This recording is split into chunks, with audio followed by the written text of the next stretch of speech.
जय श्री राम। मोहिनी एकादशी व्रत कथा।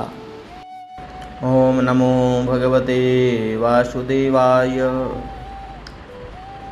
शान्ताकारं भुजगशयनं पद्मनाभं सुरेशं विश्वाधारं गगनसदृशं मेघवर्णं शुभांगं लक्ष्मीकान्तं कमलनयनं योगिभिर्ध्यानगम्यं वन्दे विष्णु भवभयहरं सर्वलोकैकनाथं। सज्जनों, आज हम वैशाख शुक्ल एकादशी अर्थात मोहिनी एकादशी व्रत कथा का श्रवण करेंगे। धर्मराज युधिष्ठिर कहने लगे कि हे कृष्ण, वैशाख मास की शुक्ल एकादशी का क्या नाम है तथा उसकी क्या कथा है, इस व्रत की क्या विधि है, सो सब विस्तार पूर्वक कहिए। श्री कृष्ण जी कहने लगे कि हे धर्मात्मा, मैं आपसे एक कथा कहता हूँ जिसको महर्षि वशिष्ठ जी ने श्री रामचंद्र जी से कहा था। एक समय श्री रामचंद्र जी बोले, हे गुरुदेव, कोई ऐसा व्रत बतलाओ जिससे समस्त पाप और दुख नाश को प्राप्त हो जाए। मैंने सीता जी के वियोग में बहुत से दुख भोगे हैं, अतः आप कोई व्रत बतलाइए। महर्षि वशिष्ठ जी बोले, हे राम, आपने बहुत सुंदर प्रश्न किया है। आपकी बुद्धि अत्यंत शुद्ध और पवित्र है। यद्यपि आपके नाम का स्मरण करने से ही मनुष्य पवित्र और शुद्ध हो जाता है, तो भी आपका यह प्रश्न लोकहित के लिए बहुत ही सुंदर है। वैशाख मास में जो एकादशी आती है उसका नाम मोहिनी एकादशी है। इस एकादशी का व्रत करने से मनुष्य सब पापों से तथा दुखों से छूटकर मोह जाल से मुक्त हो जाता है। अतः यह व्रत दुखी मनुष्यों को अवश्य करना चाहिए। इससे मनुष्य के सब पाप और दुख नाश को प्राप्त हो जाते हैं। अब आप इसकी कथा ध्यानपूर्वक सुनिए। सरस्वती नदी के किनारे भद्रावती नामक एक नगरी थी। वहाँ पर द्युतिमान नामक चंद्रवंशी राजा राज्य करता था।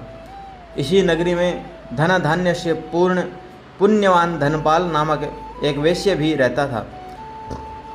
वह अत्यंत धर्मात्मा एवं विष्णु भक्त था।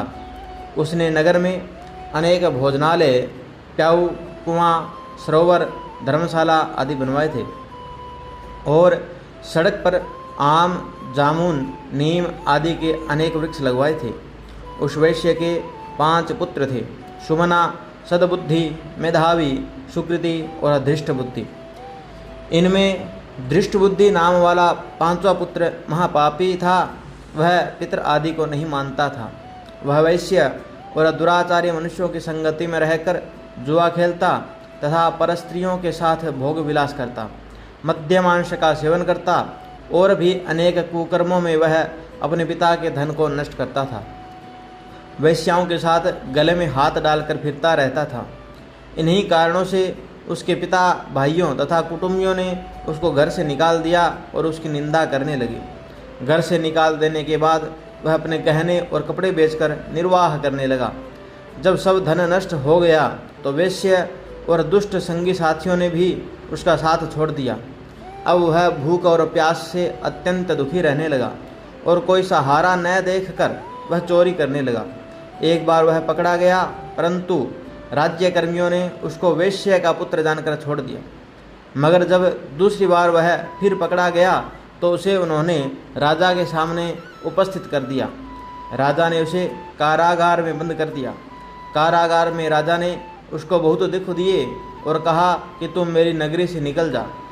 वह नगरी से निकल वन में चला गया और वन में पशु पक्षियों को मारकर खाने लगा। कुछ समय के पश्चात वह बहेलिया बन गया और धनुष्य बाण लेकर पशु पक्षियों को मार मार कर खाने लगा। एक दिन वह भूख और प्यास से दुखित होकर खाने की खोज में फिर रहा था कि कौंडिन्य ऋषि के आश्रम पर पहुंच गया। उस समय वैशाख मास था और कौंडिन्य ऋषि गंगा स्नान करके आ रहे थे।